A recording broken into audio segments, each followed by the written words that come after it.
Hey friends, welcome back to the channel. We've got a 2006 F150. Let's check the transmission fluid level and I'll show you how to add more if needed. First things first, we need to get the vehicle to normal operating temperature. Right now we're cold. We need to get it somewhere in between the C and the H. So somewhere right in the middle. Okay, we got the temperature where we want it. Let's pop the hood. And I actually pulled in my garage because we want level ground. So to check the transmission fluid, we gotta be careful. You're supposed to do it with the engine on, so be smart. We got a fan going right here, all kinds of moving parts, so be very careful with long hair, loose clothing, be smart. Okay, here's a transmission dipstick right here. Clean it off. Then we're gonna put our dipstick back in here. Long dipstick, by the way. Make sure you get all the way down in there and seat it. So wiggle it around, make sure it's all the way down there. And then this one will give us our actual true reading here. Let's see where we're at.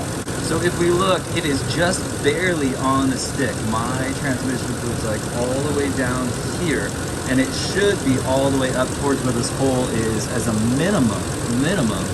And then there's a grid that goes from here to here. Might be a little bit challenging to see, but the full spot is all the way up here.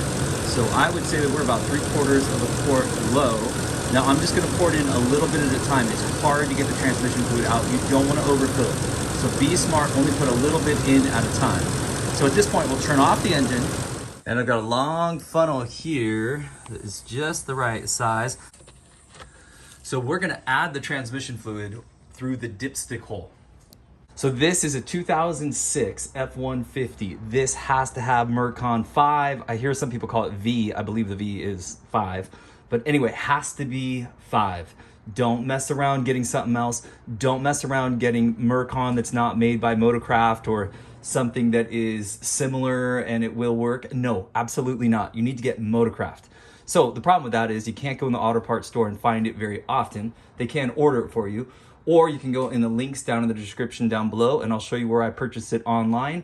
Or you can go to the dealership and pay a few extra bucks and get it from there too. Okay, let's pour a little in. Again, I'm gonna kind of estimate about 1/4.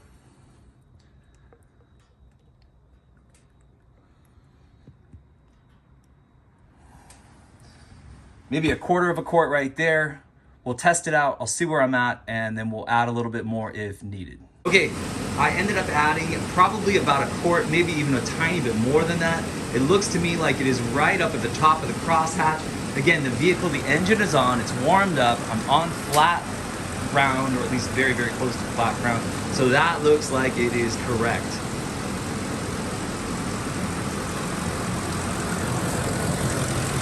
Let's put our dipstick back in.